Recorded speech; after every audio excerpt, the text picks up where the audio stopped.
The rising inequality and growing political instability that we see today are the direct result of decades of bad economic theory. The last 5 decades of trickle-down economics haven't worked. But what's the alternative? Middle-out economics is the answer. Because the middle class is the source of growth, not its consequence. That's right.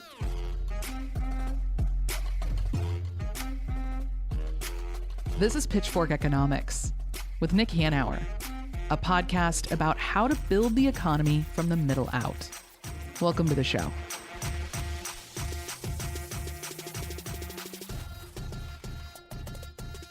America's housing crisis affects us all differently, Nick. For example, in your case, you're one of those people who suffers from the plight of the homeful. Yes. It must be really difficult, having to travel from home to home to home. Yes. Where are you today? I'm in London, very old London, very old England. Yeah. Yeah, I'm actually on the road too. I'm visiting my daughter in Los Angeles. Excellent. I don't want to. I too have a. I don't want to make my problems sound like they're severe, because I'm one of the winners in all this from this shortage. I bought a house in Seattle in 1997. I thought it was stupidly expensive back then. It is way more stupidly expensive now. So I'm one of the winners, accident of timing and location. But a lot of other people aren't as lucky and, in fact, couldn't have done what I did, which was just uproot and move to Seattle to where the opportunities are, because it's just way more expensive to live in Seattle. Yeah. And way more expensive to live in all the places where there are a lot of opportunities in the country. That's right. To put that in comparison, I moved from New York, which was stupidly expensive. I moved there in 1988, and I was paying about $950 a month for a fourth floor walk up in Brooklyn, in what is now a really fancy neighborhood, but back then was working class Italian. And when we moved to Seattle, we moved into this amazing 14th floor, 2-bedroom, 2-bath, 1,000 square foot, floor to ceiling windows in downtown Seattle with a parking spot and a concierge at the desk and all that. And it was exactly what we were paying in Brooklyn. And it seemed outrageously expensive to all of our friends and family in Seattle. But that, would be 3 times the price today in inflation adjusted dollars than what we paid back then. Yeah. That's happened all over the country. Yeah, the differential in housing costs across the country, though, today are really, really extraordinary.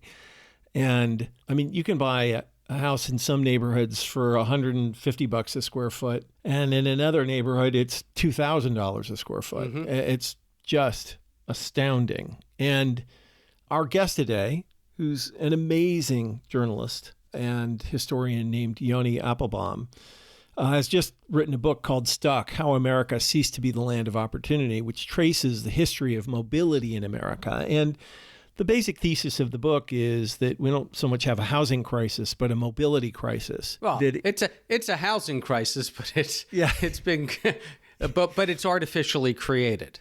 Yes. And I think you and I on the podcast have talked at length ad nauseum about the housing crisis in America, but it'll be really interesting to get Yoni's take on this and where the problem came from and how to fix it. I'm Yoni Appelbaum. I'm the deputy executive editor at The Atlantic magazine, and I'm the author of Stuck: How the Privileged and the Propertied Broke the Engine of American Opportunity. What inspired you to write the book, and what is the book's core thesis? I started thinking about this book when I had kids living in Cambridge, Massachusetts. I was a grad student and a historian, and I looked around my neighborhood, which I knew for a century had been a neighborhood of people on their way up. It had been filled with the kids of immigrants from one generation after another, And they'd climbed the ladder of opportunity. They had moved on. Their kids had done better than they had. And that's what the neighborhood was. But as I looked around the neighborhood, I saw that wasn't happening anymore. It was instead filling up with young professionals. And I thought something has gone badly wrong here. And I wanted to know what it was. Why had a neighborhood that had been this launch pad for 100 years stop being a launch pad? And the more I looked, the bigger that question got. It wasn't just Cambridge. It wasn't just the East Coast. This is happening all over America. There aren't really the places anymore that people can move to and get ahead. And that became the thesis of the book, that America really built itself into this remarkable society by giving people the chance to move, to take control of their lives and destinies, to give their children a better future than they had had, and Americans moved at an astonishing rate. And we're not doing it anymore. And the fact that we're not doing it anymore has left people feeling embittered and disempowered and stuck. You're a historian, so let's start with the roots of this, because I think a lot of people look at the housing crisis we have now and the current climate of, the emphasis on home ownership and the lack of mobility and think that's normal because it has been normal for the past 30 years. What was it really like over most of American history, and when did it start to change? For most of American history, Americans moved more than anyone else on earth. And it was one of the things that made America really distinctive. It was pretty much the first thing anyone who came over here from Europe noticed when they got here. In the 19th century, probably a third of Americans were moving every year. As late as 1970, it was still 1 in 5. The census just told us a month ago that it's now only 1 in 13. So it's been an astonishing, very sharp drop. I don't think we actually have a housing crisis in this country. There are a lot of houses out there. What we've got is a mobility crisis. The houses are not in the right places. They're not giving people the chance to move toward regions and cities and rural areas that offer them and their children opportunity, and so that they remain stuck where they are. I was really struck by a number you just used. So in 1970, 1 in 5 American families moved? Yes. And by moved, do you mean moved cities or do you mean moved to a different house? I mean, move to a different house, but the funny thing about moving to a different house is this stuff gets tough to measure. Yeah. If you are moving from a house on one side of the tracks, the wrong side of the tracks, up to a house on the right side of the tracks, that's a move within a city, but it's life-changing. And what we know is that when Americans relocate from one residence to another, all sorts of things about their lives start to change. And so I'm talking about all moves. Wow. And the latest figures are 1 in 13? Yeah, it's really an astonishing drop. Well, that's really interesting. Right. I mean, you think about it, Nick. I mean, even our generation, maybe you're a little exceptional in some ways economically, Nick, I think you admit, but I look at my own experience and I've been pretty privileged, where after college I moved around a lot in Philadelphia, but then to New York and then to Seattle. And then once my daughter was born, from downtown Seattle to a house in South Seattle. And man, there I've been since 1997. I haven't moved again. And nowadays, I know my friends, their kids, most of them have gone to school here and have stayed in. Nobody's leaving. It's like everybody hangs around. It's very different because everybody I grew up with moved all over the place. So explain more about how mobility connects to prosperity. Like, if I may, you're making a claim or an implied claim that the more physical mobility there is, the more opportunity and prosperity there is. There's a big, deep connection there. Yes? I'm not putting words in. You got it exactly right. Okay. So explain why these things are connected so deeply. There's a great study. I think a lot of us know that immigrants to this country, their children do really well. This is part of the American dream. It's been true for as far back as we have data. But there's a great study that tried to figure out why that is. Why do the kids of immigrants do so well compared to their parents? Why do they move ahead in social class, in earnings, in wealth? And it looked at education. Maybe their parents instill a certain set of values. What it came down to in the end was actually location. 100% of the kids of immigrants are the children of people who have moved somewhere new. If you match them against Americans of similar educational background and social class, you adjust for everything else, and you look at the Americans who moved to the same cities that those immigrants moved to, the kids of the native-born Americans do just as well. What really drives this kind of success is being in the right place for opportunity. If you're in a place which has a thriving industry, where you're lucky enough to land in Seattle as Amazon is taking off, you're in Silicon Valley during the dot-com boom, the opportunities are all around you. You switch from one job to the next. If you're in a place where the steel plant has closed and there aren't enough jobs to go around and everybody's hanging on to what they have, you're not only not moving around, you're probably stuck. Maybe you're one of the workers who didn't lose their job at the steel plant, but you're in a declining industry that's not giving the same kind of expansionary opportunities. And so relocation helps that way. And the other thing it does is it really shakes up our habits. So it's really hard if you've got a job to resign your job and switch to another job. It's uncomfortable. When you move from one place to another, you have to do that. And you're very likely not to find exactly the thing you were doing in the previous place, but to look around and see who's hiring. And the places that are hiring are the places that are growing. So you end up moving from a stable job one place to a job in an expanding industry someplace else. So it's also about shaking up habit and getting people to try new things. And that comes involuntarily as part of moving. Do we dare use the economic term efficiency in this conversation to talk about how mobility is more efficient because it allows people to use their skills where they're needed? It is a lot more efficient, but I want to be like a little cautious there, right? That there's a lot of pain that comes with relocation. It's not easy to move, and when people move, they're leaving a lot behind. And so this is not a case for forcing people to relocate. But what we know is that when Americans have had the opportunity to do that, they've historically done it in large numbers, and you can see it sometimes. That opportunity emerges suddenly, and you get a huge shift in behavior. So when World War I hits, immigration to the U.S. stops, and suddenly Northern factory owners are willing to do what they've never been willing to do before. They're willing to hire Southerners, including Black Southerners. And you get the Great Migration because those economic opportunities open up in the North, and 20 million white Southerners and 8 million Black Southerners are going to move out of the South over the course of the 20th century, chasing those jobs that have suddenly become available to them. Nobody forced them to move, right? But once that opportunity was available, they chose to go and build better lives for themselves and their children. So yes, there's an efficiency to it, but the nice thing about mobility is it's not the way efficiency is often used, which is you're not going to like this, but I'm going to make you do it.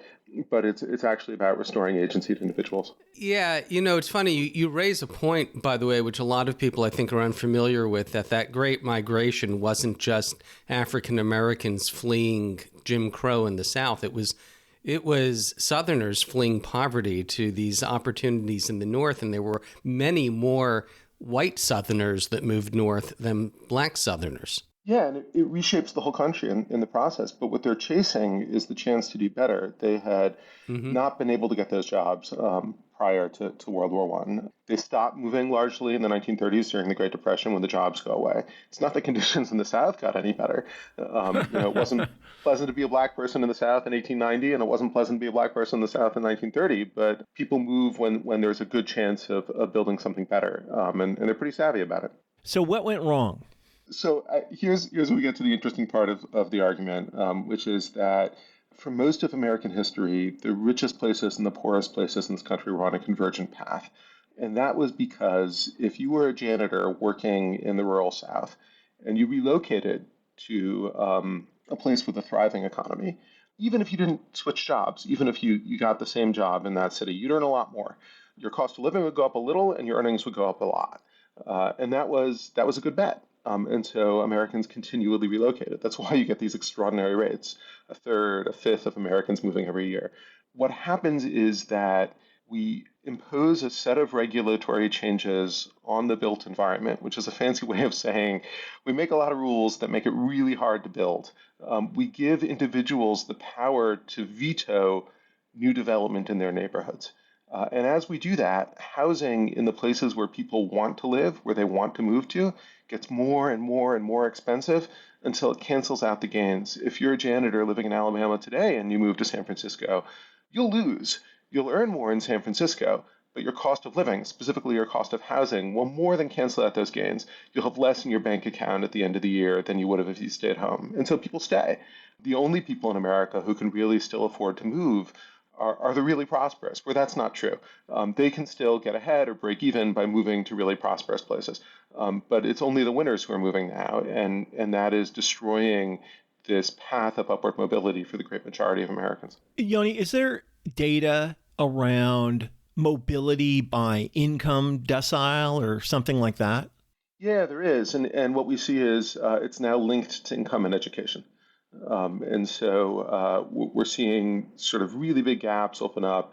Interestingly, mobility has not historically been hugely racially linked, but it is down even more among African Americans now than it is among the public at large. So we're seeing this really drive a lot of American inequality where the people who can afford to move and go to the places which have a lot of good opportunities, they're doing even better. And the people who can't afford to move because they've been priced out of the places where the jobs are available, which I think we sort of take as natural. Like, of course you can't afford to live in New York or San Francisco or Austin or Northwest Arkansas or any other place that's growing rapidly economically. But that wasn't true. For 200 years, when a place thrived economically, it threw up lots of new housing and people could move in.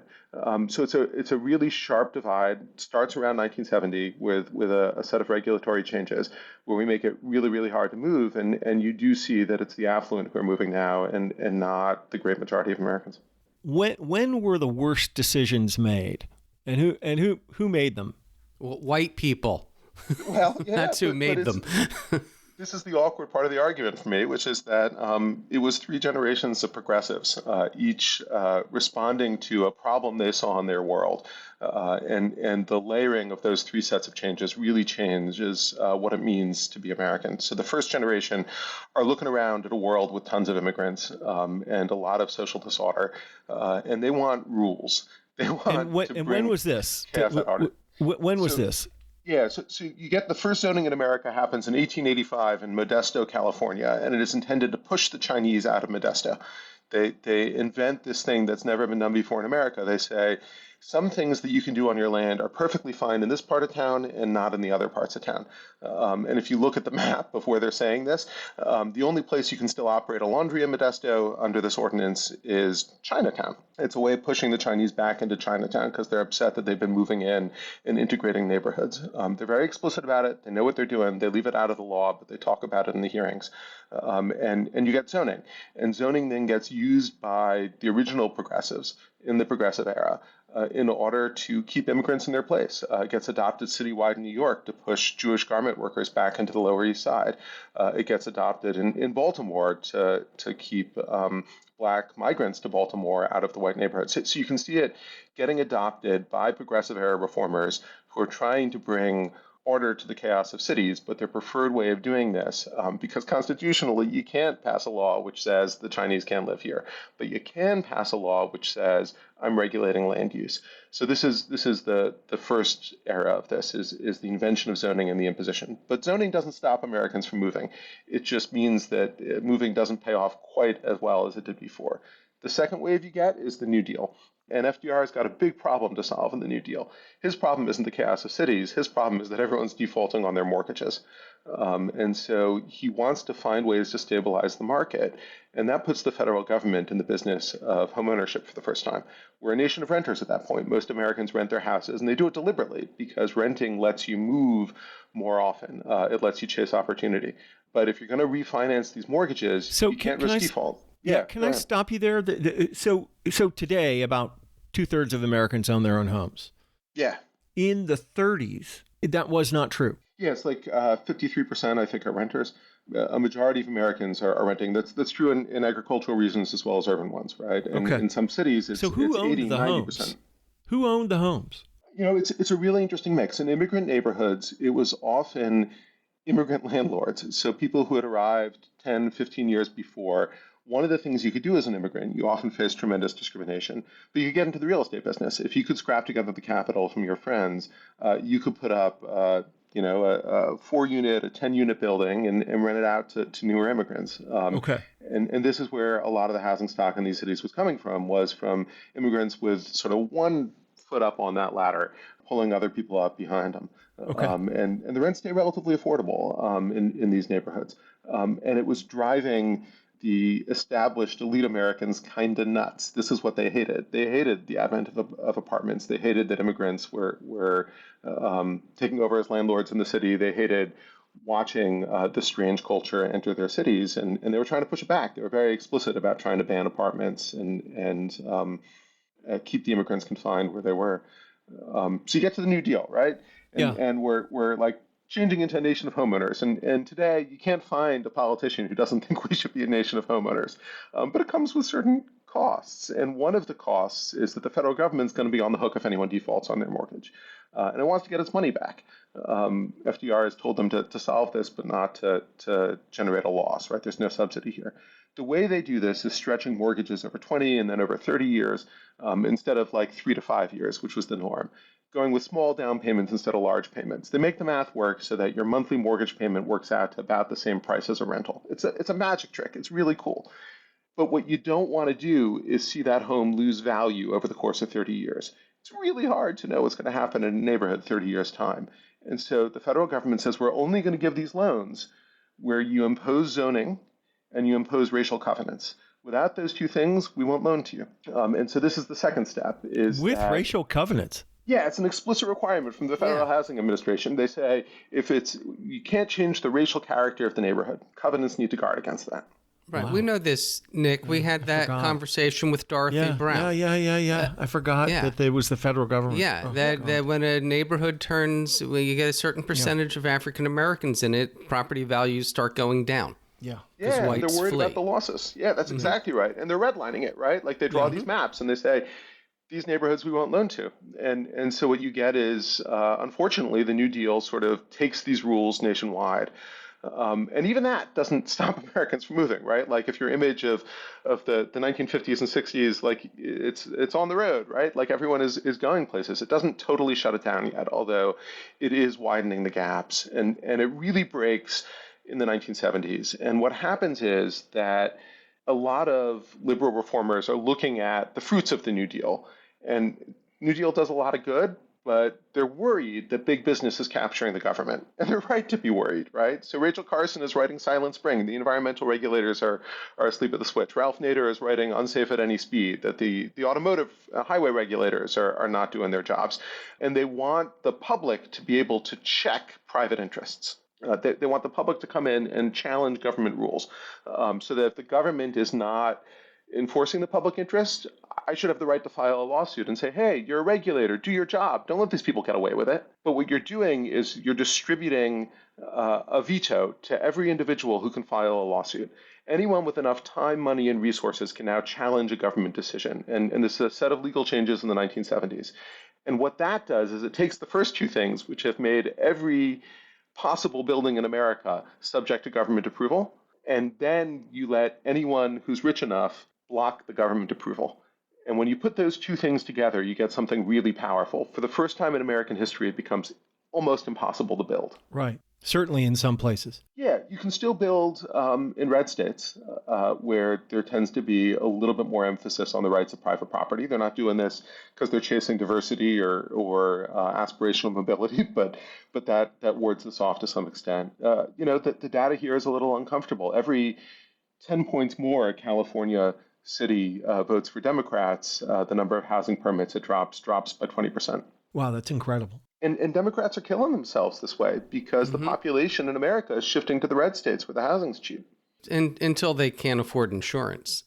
There are some wrinkles here, right? And the jobs aren't in the red states. It's blue cities that are growing fast. But people, for the first time in American history, instead of moving where the jobs are, they're moving where the houses are cheap. You know, I brought up Dorothy Brown a little earlier, and one of the points she makes in her book, The Whiteness of Wealth, is that home ownership isn't usually a great investment for African-American families because they either have to live in overwhelmingly white neighborhoods and live with everything that goes with, or they live in mixed neighborhoods, black neighborhoods, where there isn't much appreciation.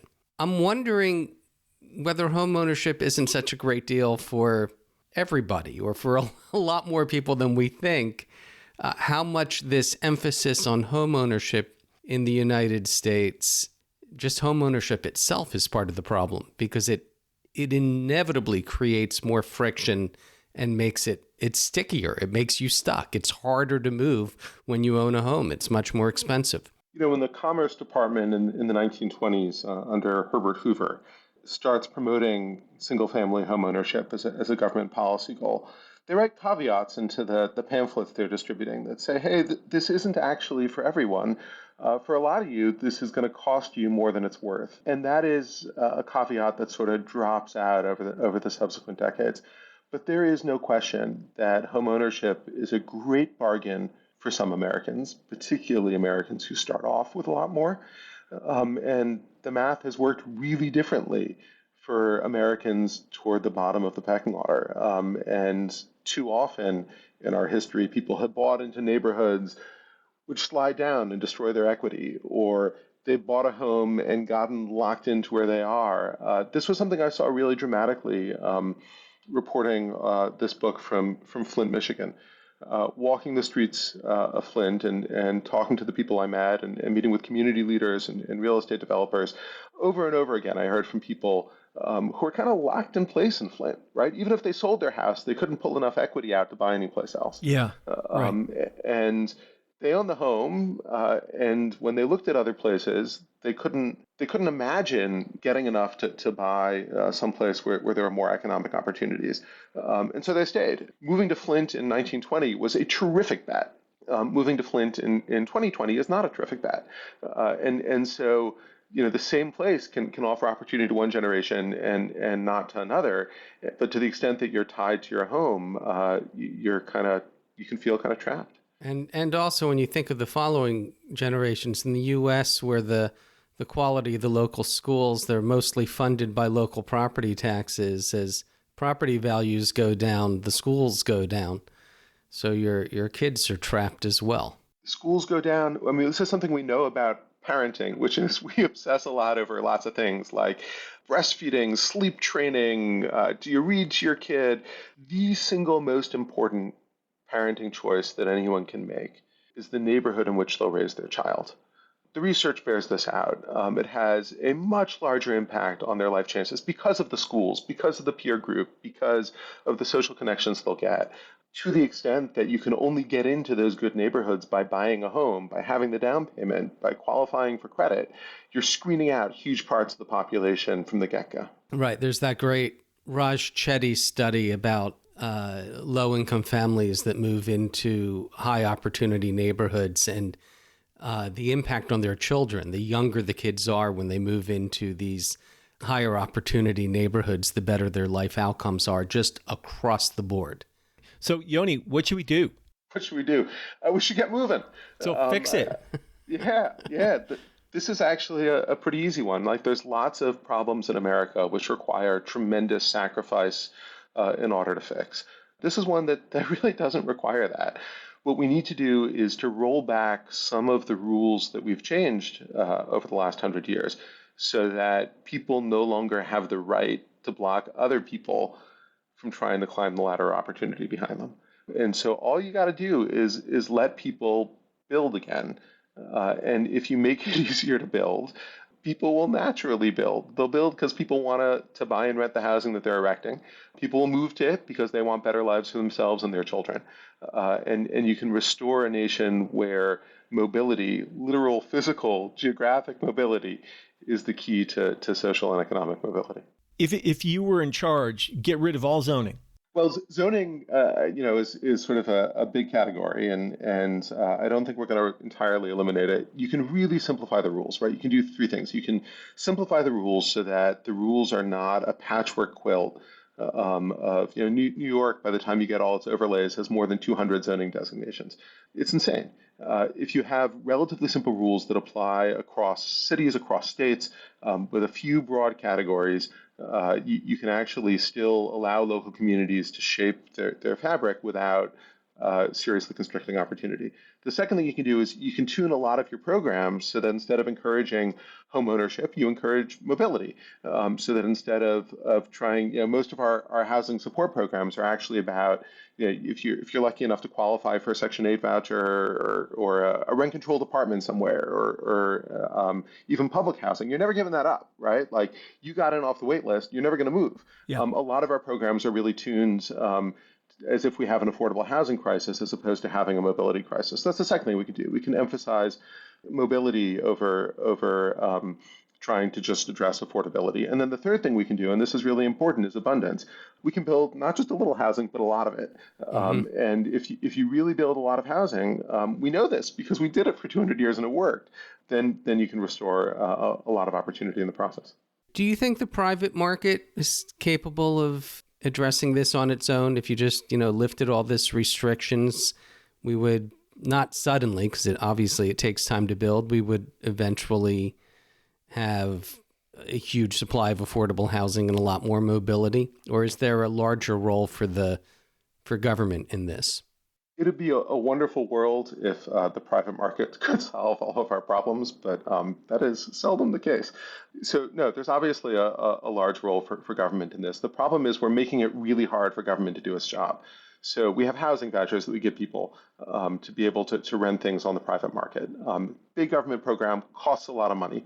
The problem is that the more expensive housing becomes in an area, the more those vouchers cost, right? So as long as you're playing the game of musical chairs and it's a death spiral. Yeah. Yeah, you end up spending more and more chasing the same limited supply of housing, and you can't serving spend fewer and enough money fewer people.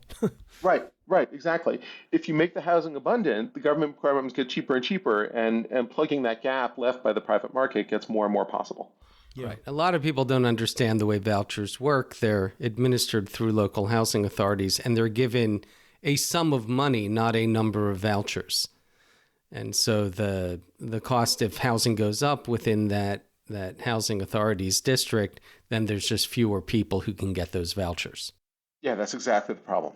So what do you do? I mean, it's just, I think, where we live in Seattle, I think we're addressing this certainly not perfectly, but more aggressively and better than many other cities. I mean, there's an apartment building going up on virtually every corner of the city. Where it's zoned. They're not going up, but they're not going up, in Madison in your Park. Neighborhood. They're not going up directly in my neighborhood. Yeah, but a lot. I mean, there's just there's just a ton going up. But you're leading me to the point, Goldy, which is, there are these fancy downtown neighborhoods, and those folks definitely don't want apartment buildings replacing old homes. And the politics of that really tough. What's your view on that, Yoni? Yeah, the politics are hard, and what we've seen is if you give local communities the tools to pass these sorts of judgments, two things happen. One is the communities that are best educated and have the most resources will use those tools most effectively. So you can say, this community is trying to defend itself against gentrification. It should be able to demand lots of affordable units in this new development. Or this community is fighting against displacement. It should be able to veto the new housing development. So if you create those tools, what you have is exactly the situation you're describing, which is that it's the really affluent neighborhoods that use those tools most effectively. And that leads me to think we shouldn't give people those tools. Yeah. As tempting as it is to think that you can give these kinds of distributed vetoes, you can let people challenge these decisions and end up with good outcomes, that's not what typically happens. We need to create state-level decision-making. All local zoning was delegated down from the states. They all had to pass in the 1920s these enabling statutes to let local communities pass zoning.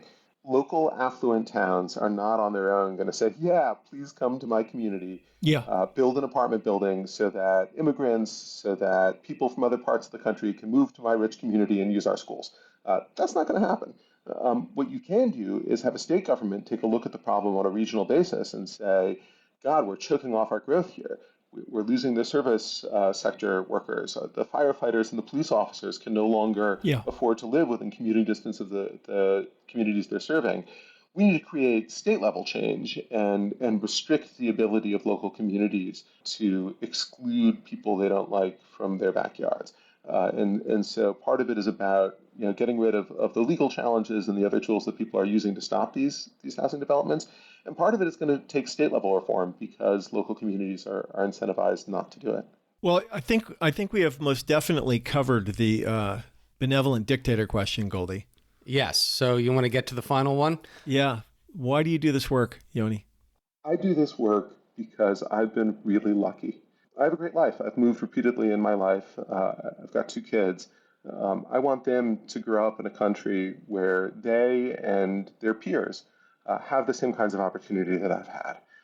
And I'm really worried. I can see a country that is increasingly embittered and divided. I can see a country which is increasingly unequal. And I think, we hit on, there were lots of flawed things about America, but this was the one damn thing we got right. This was the thing that enabled us to be diverse, tolerant, prosperous, by mixing the population, by letting people move toward opportunity. And if we could go back to that, then my kids and their kids can have the kinds of opportunities that I've been fortunate enough to enjoy. Yeah, I've long joked, Yoni, that the only way my daughter will ever own a house in Seattle like the one she grew up in is if I die in it.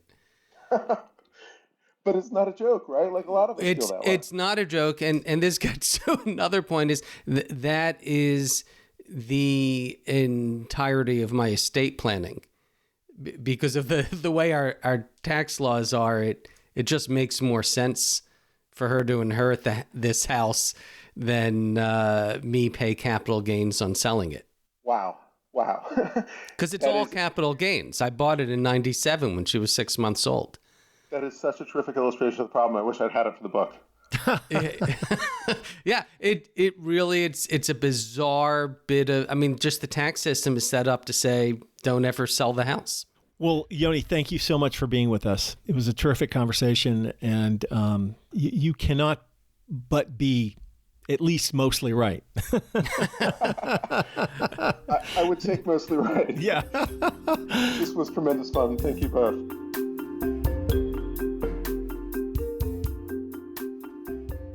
One of the most interesting parts of this conversation for me was, the drop from the 70s to today in how mobile people in America are. Like going from 1 in 5 families moving yearly to 1 in 13 that's an incredible change. Right. And when I think about it, and you probably remember, there were always all the new kids. Do you know what I mean? Like in school, right? There was this churn, at least where I lived, which was very middle class, of people kind of moving into the neighborhood and then leaving and moving. Somebody's dad would get transferred. It was very, very common. My dad was transferred, so he would go, someplace else, or my dad got a new job, or blah, blah, blah, blah, blah. It was just this churn of new kids all the time. Or just, I look at my own story, and we discussed this on a previous episode. I was born in the Kensington neighborhood of Philadelphia, which was really on a decline back then. It's the neighborhood where my mother's family had been from, and we moved out across the city line into the suburbs, into an affluent suburban neighborhood with some of the best public schools in the country. We were still in Philadelphia. My father didn't switch jobs. We just moved into a better neighborhood because we could. And, my whole life unfolded from that, as opposed to what it might have been like had we stayed in Kensington. No, for sure. I more or less grew up, I was born in New York City, and then we moved when I was 5 to Bellevue, Washington, which is, a suburb, and kind of stayed there till I went off to college. But Right. Although we did move house one time, we moved from a smaller house to a larger house in the neighborhood because my family grew. But anyway, the whole thing is fascinating, and Yoni is certainly right that these ridiculous rules that allow any whiny asshole to stop the development of anything, that has to change, right? It's just a shit show. I agree, but I want to put a little perspective on that. And this is not my own opinion. I think we should make it much easier to build and build more densely, and even in my own neighborhood. But I want to put a little perspective because, my life is very different from yours. And my friends and neighbors, we own houses that are, $800, $900 million homes if they went on the market. And for the rest of the country, you might think, oh, you're rich, but we don't feel rich. Even those of us who have paid off our homes, we don't feel rich because in America, because of this emphasis on home ownership as a wealth building tool, that's where the bulk of my neighbor's wealth is in that house. And the only way to tap into that wealth is either to borrow against it, in which case you're increasing your monthly costs, or to sell it. Now, again, I'm not asking for anybody to feel bad for me to have had this opportunity to build all this wealth by buying a house 28 years ago in Seattle that increased in value, but we don't feel wealthy. So this idea when you have homeowners and homeowners vote, this sense of protecting their property values comes from a place of desperation because the costs of getting old in the U.S. are really expensive and increasingly uncertain, and we don't have a lot of other opportunities. Middle-class Americans don't have pensions anymore. We're being told that Social Security and Medicare could be taken away from us at any time. And this nest egg, this home, that's your security. And so I understand why people resist anything they think might decrease their property values, because if their property values go down, they have nothing, Nick. These people have nothing after working a lifetime. No, for sure. And sure. so yeah. You can't fault people from being pretty emotional about that. Right. But I think the conversation, what Yoni talks about, this idea of mobility, it exposes this real tension in terms of housing.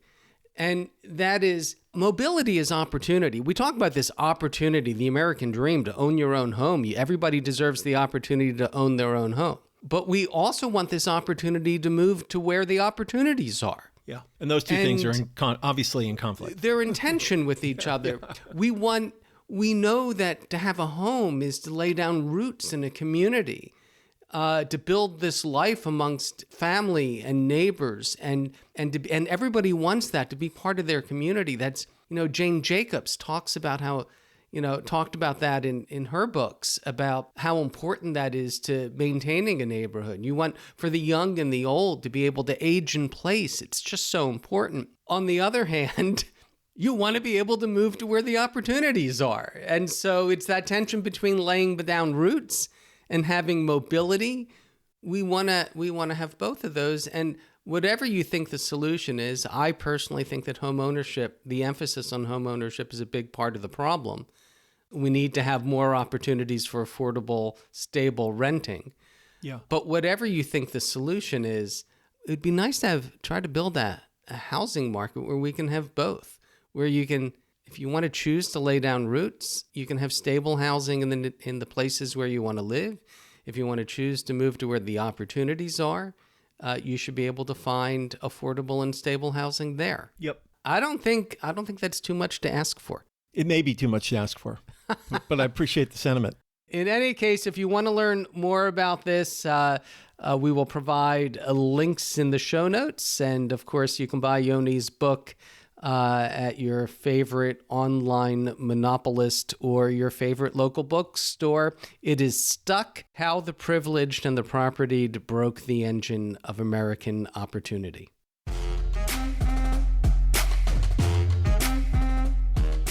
Pitchfork Economics is produced by Civic Ventures.